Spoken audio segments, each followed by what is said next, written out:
வணக்கம். தேனி சமையலில் நம்ம இன்றைக்கி இட்லி தோசை ரெண்டுக்கும் சேர்த்து எப்படி மாவு ரெடி பண்ணலாம் அப்படிங்கிறத பார்க்கலாம். இந்த மாதிரி மாவு அரைக்கும் போது இட்லி நல்லா சாஃப்டாக இருக்கும், அதே சமயம் நமக்கு தோசையும் நல்லா கிறிஸ்பியாக கிடைக்கும். எப்படி ரெண்டுக்கும் சேர்த்த மாதிரி மாவு அரைச்சி ரெடி பண்ணி வச்சுக்கலாம் அப்படிங்கிறத பார்க்கலாம்.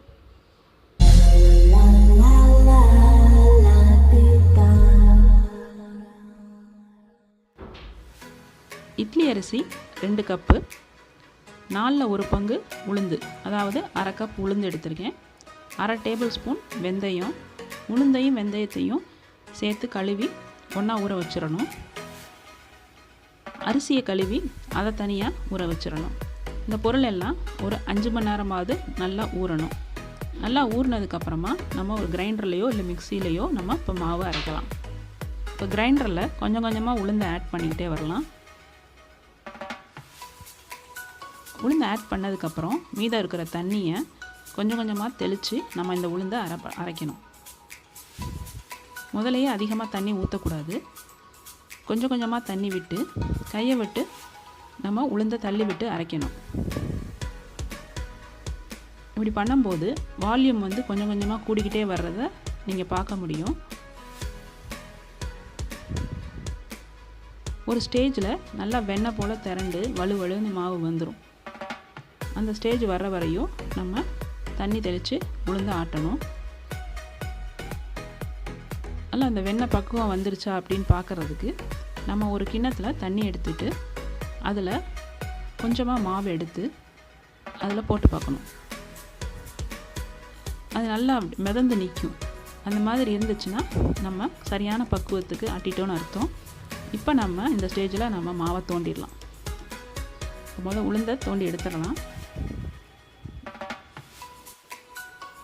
இப்போ நம்ம அரிசியை கிரைண்டரில் ஆட் பண்ணலாம்.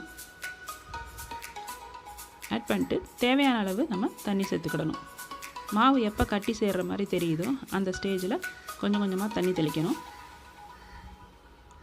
மாவு நல்லா அரைப்பட்டதுக்கப்புறமா கையில் எடுத்து பார்த்தோம்னா கொஞ்சம் நெருப்பு இருக்கணும். அந்த பக்குவத்தில் தோண்டிடலாம். ரொம்ப வலுவலுன்னு ஆட்டணும்னு அவசியம் கிடையாது. கொஞ்சம் நெருப்பு இருக்கிற பக்குவத்துக்கு நீங்கள் அரிசியை அரைச்சி தோண்டிடணும். தோண்டின மாவை இப்போ நம்ம உளுந்தோடு சேர்த்து பிசைஞ்சு வைக்க போகிறோம். 2 மாவையும் நம்ம இப்போ கைவிட்டு நல்லா கலந்து விட போகிறோம். அதுக்கு முன்னாடி மாவுக்கு தேவையான உப்பு சேர்த்துக்கிடலாம். நீங்கள் உப்பு சேர்க்காமையும் கலந்து வச்சுட்டு எப்பப்போ தேவையோ அப்பப்போ உப்பு சேர்த்து நீங்கள் யூஸ் பண்ணிக்கிடலாம் மாவை. நான் உப்பு சேர்த்து பிசைஞ்சு வைக்க போகிறேன். இது வெயில் காலங்கிறதுனால அது சீக்கிரம் எப்படினாலும் பொங்கி வந்துடும். அதனால் நான் உப்பு சேர்த்தே பிசைஞ்சு வச்சிடுறேன்.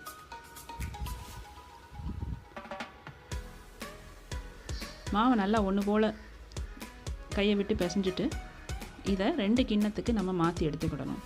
ஏன்னா நம்ம ஒரு 8 மணி நேரம் இல்லைன்னா 12 மணி நேரம் இதை நம்ம ஃபெர்மெண்டேஷனுக்காண்டி வைக்க போகிறோம். அதனால் 2 கிண்ணத்துக்கு மாற்றி வச்சிடணும். ஏன்னா மாவு 2 மடங்காகும். உளுந்தை பொறுத்து மாவு பொங்குற அளவு இருக்கும். இந்த மாதிரி வச்சிடணும். இப்போ நம்ம ஒரு 12 மணி நேரம் கழித்து பார்க்கலாம். பார்த்திங்கன்னா இப்போ ஃபுல் சட்டிக்குமே மாவு வந்துருச்சு. இப்போ இது 2ஐயும் நம்ம ஒன்றா கலந்து இட்லி ஊற்றுறதுக்கு ரெடி பண்ணிடலாம். இப்போ உளுந்து நல்லா பொங்கி வந்ததுன்னா சில நேரம் இட்லி சப்பையாக வந்துடும். தோசையும் சரியாக வராது. அந்த மாதிரி தெரிஞ்சதுன்னா நீங்கள் அடுத்த தடவை ஊற வைக்கும்போது உளுந்து கொஞ்சம் கம்மியாக சேர்த்துக்கிடணும். இப்போ இட்லி தட்டில் நல்லா எண்ணெய் தடவி ரெடி பண்ணிக்கிடலாம்.